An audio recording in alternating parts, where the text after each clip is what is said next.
welcome to another deep dive. Looks like we're tackling the history of ethical thought today.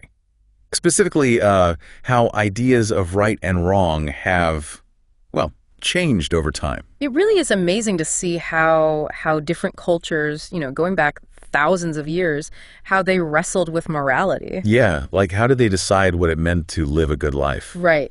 And their answers they might surprise you. Okay, so let's go way back to those ancient civilizations. How? Let's. I'm thinking carved stone tablets, epic tales, heroes, gods. Yeah, for sure. Where do we even start with uncovering their ethical codes? Well, we could start with the Code of Hammurabi. Oh yeah, Hammurabi's code. From ancient Mesopotamia. It's one of the earliest examples we have of, a written legal system. Right. And it shows just how connected their ideas of law and justice were to their ethics. Okay. I've definitely heard of Hammurabi's code. Yeah. But mainly that whole an eye for an eye thing. Oh, right. Was it really that literal? Well, it was more about proportionality and keeping things balanced. Not necessarily just brutal revenge. Uh-huh. Like if you destroyed someone's crops, they would have to compensate you Right. with an equal amount from their own harvest. Makes sense. So it's all about preventing excessive punishment, but still, holding people accountable. So it sounds like there's a strong sense of fairness there, Oh, yeah. but also that your actions have consequences. Definitely. Like they were really trying to make sure society was stable and prevented chaos. Exactly. And it's interesting, this focus on order Right. and harmony. We see it in other ancient civilizations, too, Mm-hmm. like ancient Egypt. Now, there, the concept of Ma'at was central to their whole ethical system. Ma'at. Okay. I remember learning a little bit about Ma'at. Yeah, Didn't that have something to do with the afterlife? it absolutely did. The Egyptians, they believed that even pharaohs Right. would be judged by Ma'at in the afterlife. Oh, wow. And there's this incredible image, the weighing of the heart ceremony, I've seen that. where the heart of someone who had died is Yeah. weighed against a feather, Uh-huh. the feather of Ma'at. Right. And if your heart was heavy with wrongdoing, well, let's just say it wasn't good news for your afterlife. Pretty high stakes. Yeah, it was. It kind of makes you wonder if today's social media scandals, would those have tipped the scales in the wrong direction? Yeah, I mean, who knows? Yeah. But it just shows how central ethical conduct was to their entire worldview. Right. It wasn't just about, laws or religious beliefs. It was woven into everything. It was their whole way of life. Speaking of weaving things together, I'm curious about ancient Chinese thought. Oh, yeah. Great point. How did they approach these big questions? Well, their ethical thought was heavily influenced by Confucianism. Okay. Confucius, he was this philosopher and teacher who really emphasized virtues like ren, because like benevolence or humaneness, Right. and lie, which is, acting appropriately in social situations. So like being kind and considerate, but also understanding your role in society. Yeah, and acting accordingly. Sounds like a pretty solid recipe for harmonious community. Exactly. And he placed a lot of emphasis on filial piety, respecting elders, and the belief that individuals who are ethical, they're the foundation for a stable and prosperous society. Think he's a king. Education was also huge, Mm-hmm. seen as a way to actually cultivate those essential virtues. I'm sensing a pattern here. Yeah. It seems like whether it's Mesopotamia, Egypt, or China, ancient civilizations, they really valued ethical conduct. I really did. And it wasn't just about personal gain, but about maintaining order and justice. Exactly. And even like cosmic balance in some cases. Like they knew that ethics weren't just, abstract ideas, Yeah. but they were actually essential for the well-being of everyone. Right, for both the individual and society as a whole. You got it. And it's a theme that, we're going to see come up over and over Okay. as we keep exploring different ethical systems throughout history. This is so fascinating. It is, isn't it? I'm ready to keep going on this ethical timeline. Me too. What's next? Okay, well, now that we've looked at these ancient ethical foundations, let's move forward a bit Okay. to see how major religions shaped ethical systems.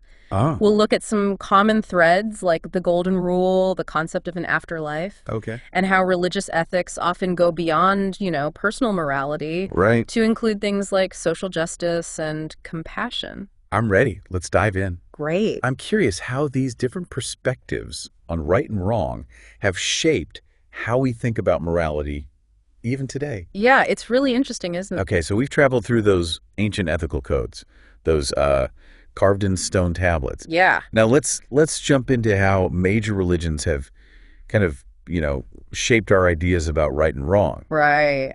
It's a huge topic, but I'm guessing it's a lot more than just thou shalt and thou shalt not. Oh, you're absolutely right. It's not just about rules. It's more about like a way of life, Yes. like guidance on how to live a meaningful and moral life. Within a community. Exactly. Yeah. So, I mean, what are some of the common threads that we see throughout all these different religious traditions when it comes to ethics? Well, one that really stands out is the Golden Rule.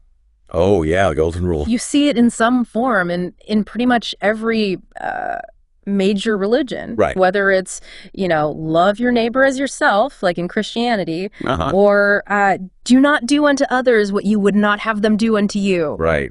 like in Confucianism. Yeah. It's all about empathy It is, yeah. and reciprocity. Exactly. Putting yourself in someone else's shoes Exactly. really makes you think Yeah. about how your actions affect others. It really does. And this idea of thinking about the impact of your actions, Yeah. well, it extends to how different religions view the afterlife, too. Okay, so it's not just about, like avoiding punishment in the afterlife. Right. But striving to achieve something positive. Yeah, like reaching heaven, achieving enlightenment. Incarnation. Yeah, exactly. Like, ensuring a favorable rebirth. Okay. So it adds another, dimension to ethical decision making. Definitely. Yeah. I mean, it's about recognizing that your actions have consequences. Yes. Not just for you, but for everyone else, too. Right. And this idea is really central in Hinduism and Buddhism with the concept of karma. Oh, yeah, karma. Every action, thought, even word Uh-huh. creates this ripple effect that ultimately shapes your future. Wow.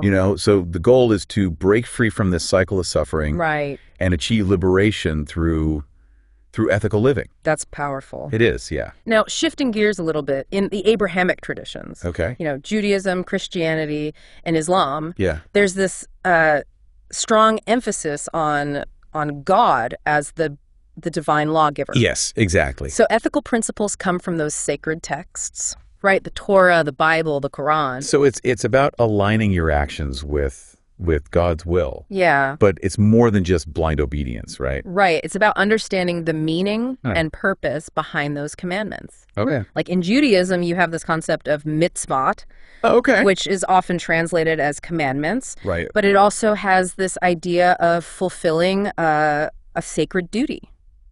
Interesting. So it's about living a life of purpose and contributing to a just world. So taking those ethical principles and really weaving them into your life. Yes. Making them part of who you are and how you interact with the world. You got it. And we see that idea of embodying these ethical ideals in other traditions too. Yeah. In Islam, for instance, there's taqwa, God consciousness. Yeah. It encourages Muslims to act ethically, Right. All aspects of their lives. knowing that God is always present. Exactly. So it's about cultivating, excellence in character and conduct. So it's like you have this constant reminder that your actions matter, Yes, not just to you, but to something greater. absolutely. It's both humbling and inspiring. It is, yeah. Now, we can't forget about the social dimension of religious ethics. Right. Many religions really emphasize things like social justice, compassion, caring for those in need. They do. I love that. Yeah. It's about taking your faith and putting it into action, making the world a better place. Exactly. Like, think about tzedakah again in Judaism. Okay. It's not just about charity. Right. It's about actually creating a more just and equitable society. For everyone. Yeah.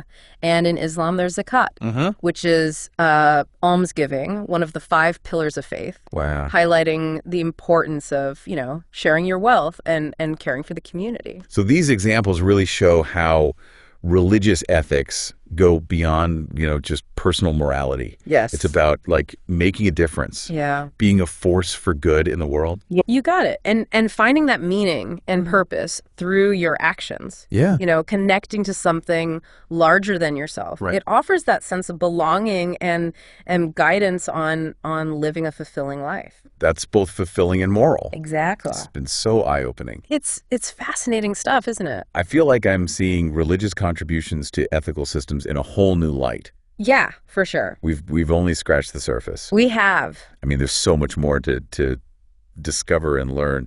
about each tradition. Right. But for now, let's shift to another pivotal moment Okay. in ethical history, the Enlightenment. Yeah, let's do it. Okay, so we've journeyed through ancient codes and the impact of religious traditions on ethics. Yes. Now we're stepping into a new era, the Enlightenment. The Age of Reason. Yeah, the Age of Reason. I'm really excited to see how this era kind of, changed things up. Oh, yeah. It was a real turning point Yeah. in history, for sure. It shifted thinking away from just relying on, religious authority Right. to embracing human reason and observation. So instead of relying on, what we've always been told, Right. we can use our own brains Yeah. and our experiences to figure things out. Exactly. And that included ethics, what's right and wrong. Okay, that makes sense. And this emphasis on, the individual Right. and the power of reason, it led to some big ideas, Oh, okay, like what? like natural rights, Okay. the importance of human dignity, Uh-huh. and that ethical principles should be based on logic and evidence. Okay, this is starting to sound a little bit more familiar, Right. a little more like how we think about things today. Definitely, yeah. It laid the groundwork for a lot of modern ethical thought. So tell me about some of the key thinkers and ideas from this period. What really stands out to you? Well, you can't talk about the Enlightenment without talking about John Locke. John Locke, okay. He argued that all individuals have these inherent natural rights, Like what kind of rights? like the right to life, Okay. liberty, and property. Okay. And he said these rights, they exist independently of any government or religious authority. So they're not given to us. Yeah. They're just like part of being human. Yeah, exactly. It's like they're built in. That's pretty radical for the time, I'm guessing. Oh, yeah, for sure. And I'm imagining those ideas, they must have had a huge impact. They did. They influenced revolutions Oh. and the development of, modern democracies. Around the world. Yeah. It's amazing how philosophical ideas can change the course of history. Isn't it? So John Locke, natural rights, huge impact. Okay, now let's talk about Immanuel Kant. Okay, Immanuel Kant. I remember encountering his work in college, Oh, yeah. but it was a little while ago. I could definitely use a refresher. Well, he's famous for this idea called the categorical imperative. Categorical imperative.